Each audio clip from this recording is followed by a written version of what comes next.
the lighting in my room is very bad. But we're gonna chat while I do some stretches. So I just got home. I've had a long day, but I got my creatine and water, and we're gonna do some stretches and talk a little bit about mental health, because I think it's a very important thing to talk about right now, because I'm obviously documenting a journey that looks healthy, but in hindsight can be unhealthy for many reasons. As most of you probably know, some of you may not have known. Obviously, this is a new channel, and I've since then deleted all my social media and started over. Most of you guys know that I did a bodybuilding show before, and post-show I just kind of really struggled, and I didn't reverse correctly at all, and I just kind of ate and ate and ate and ate and ate. And actually I showed signs of binging. I guess trigger warning. I know we're supposed to probably say that this is about mental health and about eating disorder, but I know that there was definite signs that I was gonna have a problem, because during my bulk I had a few episodes, not too many, but they weren't as my contacts are bothering me. They weren't as bad as post show. I mean, I weighed 109 pounds on the show, and I quickly gained weight. I never went above 149, so I never gained more than 40 pounds. But obviously, we're a couple years out from my last show. I did my first show in November of 2021.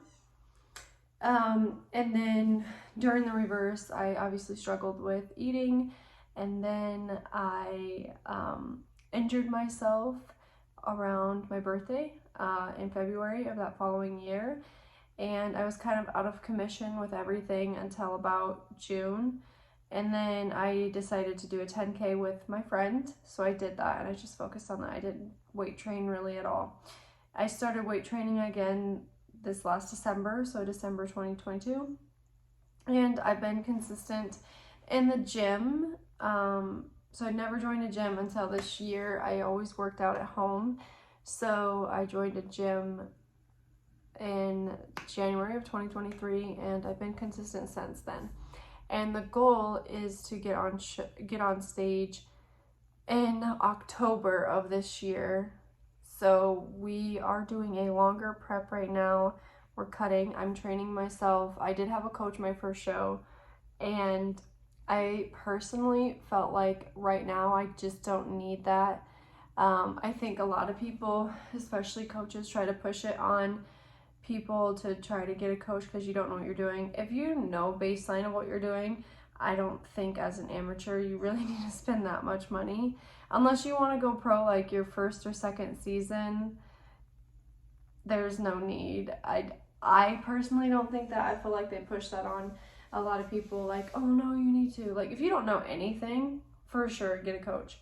But if you know how to work out and how to count macros, like, it doesn't make any sense to pay. It's so expensive to have a coach. I paid like $250 a month, and I know there's a lot of other people that pay a lot more money.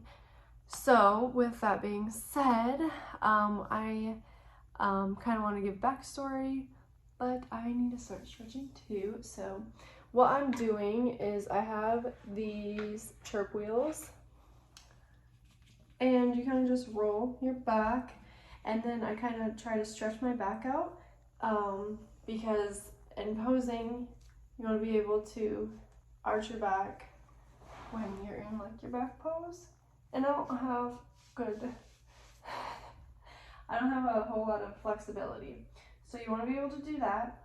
And then you also like kind of walk like that, because you're going to want to have your glutes tight, and so your glutes aren't like saggy. Oh shit, I always forget about my hair when I do these every time. But I usually just start by rolling my back a little bit. It feels very good. The little one does in the shoulders.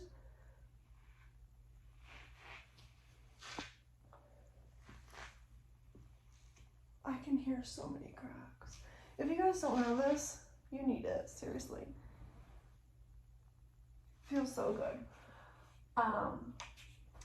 So then I usually just, I'm going to show you guys what I do, but I just kind of, oh fuck, I forgot I had stuff there. I usually go the other direction.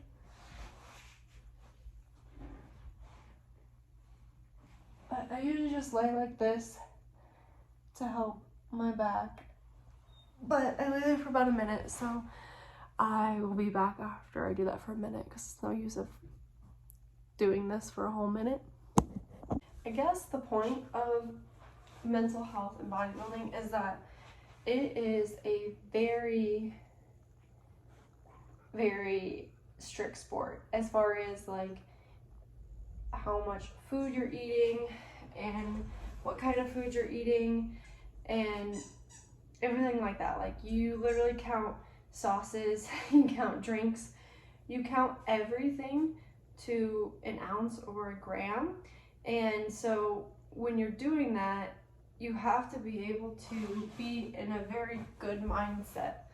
And if you're not in that mindset as far as a relationship with food, then you're going to struggle more than likely. And it is very, very hard to be very strict. You lose out on, like, you can still go to family events. I still go to family events, but you lose out on the food and and the desserts and all the exciting things that happen at family events. And so that is probably one of the hardest things, is incorporating it into your life. I have one like free meal and a dessert a week, and that's I don't track the macros for that, so that's all I get. Otherwise, every single meal every day is tracked, and for some people it's very hard for them to do that. For me personally, I think the hardest thing was basically she would give me food every single day, and with that, I forgot what I was trying to do as far as stretching. When I got the food, it was like the same foods I would eat for every week. And so it was the same meal, same every single day for weeks, and honestly, I just got sick of eating it. I did have a free meal, which was great, but when you're eating, like, I mean, it was basically cream of rice, eggs in the morning, or egg whites, and then it was like post-workout meal was Rice Krispies, cereal with a protein shake and some milk, with some, and actually sometimes it was just water, ground beef with noodles and a little bit of Alfredo sauce, or it was chicken and vegetables, or rice, or chicken, rice and vegetables, or fish and vegetables, or ground turkey and vegetables, or ground turkey and rice. Like, that was all I ate. And so what I learned through that experience is that I don't do well with eating the same thing over and over and over again. And my hamstrings are so tight. I'm not flexible, guys. This is why we stretch. But they are very tight right now. I can't even like straighten my leg. They're so tight. With the way I am training myself as far as eating is that I allow myself to eat kind of whatever fits in my macros. I mean, I'm not eating out. If I do eat out, I have like Chipotle, which has a lot of sodium in it, but I typically don't eat out to fit my macros because I want to be able to eat food at home. The little busy life of a mom. I had to go plunger the toilet. Eat kind of in my macros. And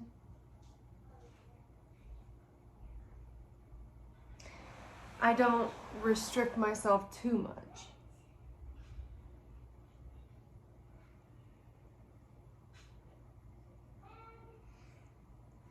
As far as like if I want to have, like for my carbs, if I want to have hash browns or if I want to have french fries, and I always use the air fryer. I'm not frying these up, but you know, I don't just restrict myself to rice or anything like that. Now, the closer I get to cutting to like the show, I'm obviously going to have to control a little bit of what I'm eating, because you want to know how your body is going to look.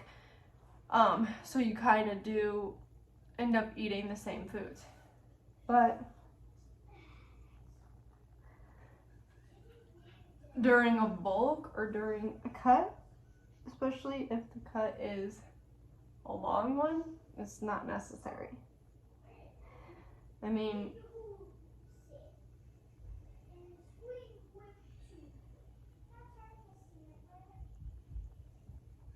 you can get by with eating pretty much anything that fits in your macros. As long as your macros are getting hit every single day, it shouldn't matter where the carb is coming from, especially during the bulk or during the if you are going to do a short prep, which most people do, then you probably should. But if you're going to do a long cut or if you're bulking, it shouldn't matter.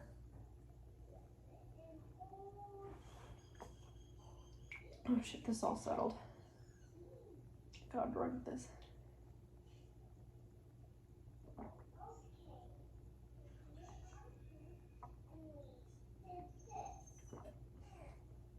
And that was another thing that kind of made me confused, is she didn't use creatine, and I feel like creatine is one of the most studied product out there that actually works. You see where I'm like super tight in my hips, I'm super tight my hamstrings. So hopefully I can get loosened up over the next few weeks by stretching. And I've avoided my stretches a couple days. I do not want my kids seen on social media, so.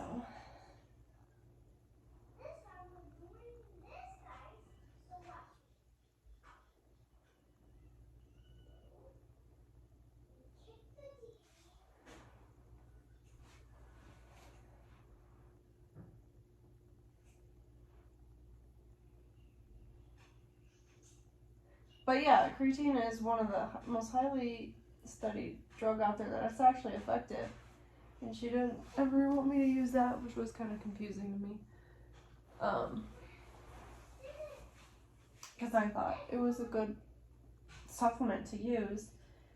But then another thing I want to touch base on, because I know a lot of people who watch my stuff, they're just like trying to lose weight, and it is hard.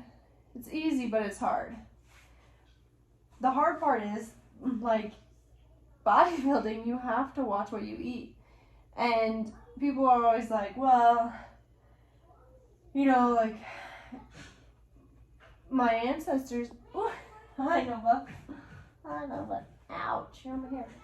My ancestors never tracked their food. Well, your ancestors also didn't have McDonald's and Burger King and all these other food restaurants that we have today, or convenience food. And the convenience food is really what kind of makes it hard to lose weight, is because convenience food, as processed food, can be highly caloric and a lot of times is also low in protein, so you're not hitting your protein goals, and it's very fatty or sugary or carby. Sugar turns into carbs anyway, same diff.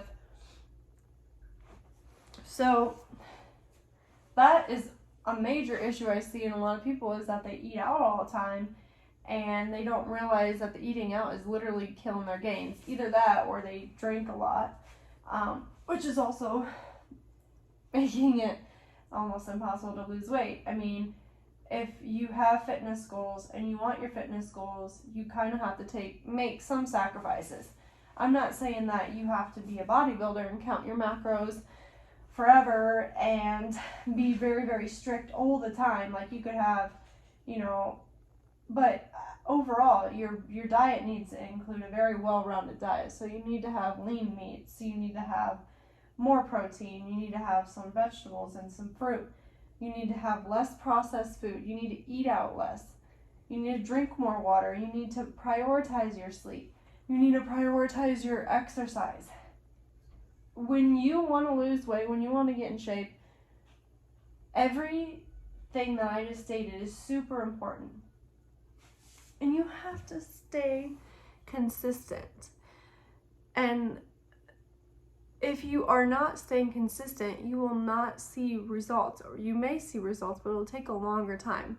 If you're consistent over a very short period of time, you'll be amazed how easily your body adjusts and how easy it can change.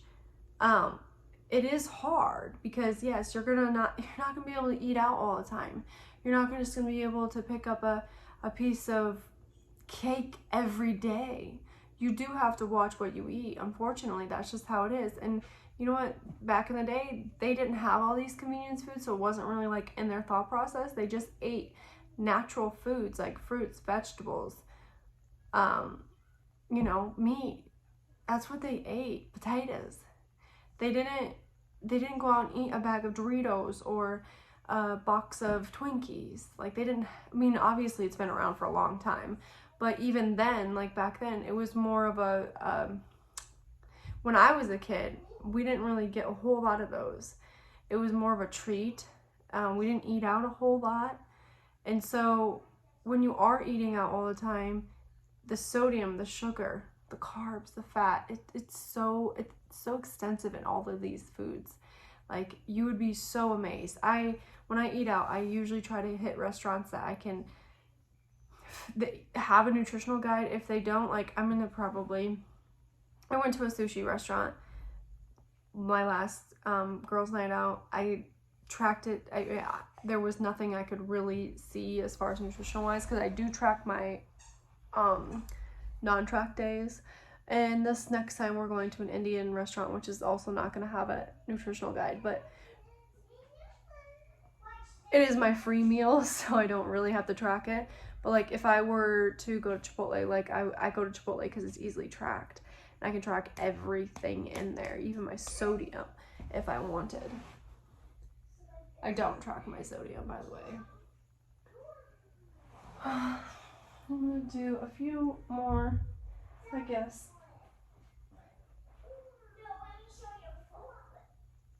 exercises or stretches. And that's about it. But I just really wanted to touch on the importance of really understanding the nutrition and also understanding the sacrifices that bodybuilding is going to take mentally, and then also in just like lifestyle and in general, on how changing your lifestyle is really how you're going to get your results. And it's not an easy path. It's not a hard path, but it's not an easy path at the same time. It's not impossible. You can definitely do it. But the thing with people is that they tend to give up before they start seeing really great results, because it gets really hard. And it does. It gets hard mentally and physically. But you're not going to get down to that low of body fat. Trust me, it's not as hard as bodybuilding. Bodybuilding can be very hard, especially when you're doing, I was doing like 2 hours of cardio 6 days a week. That's hard. And then on top of that, I was training 6 days a week as far as weight training. And then I was eating 1,100, 1,200 calories, which that's why I kind of want to train myself, because I want to see, because a lot of times these coaches just do random, like you can do some calculations with, there's different equations that you can use. But I feel like some of them just like randomly guess. I don't know. I just feel like you don't even know, like, because everyone's eating like the same plan. Like, why is everyone eating the same plan when we all have different bodies? It doesn't make sense, you know? I mean, right now I'm over 2,000 calories still, and I'm losing weight. Or no, yes. Say hi. Say hi. Say hi. No? No? Say, oh. What are you doing? She wants to play so bad. What?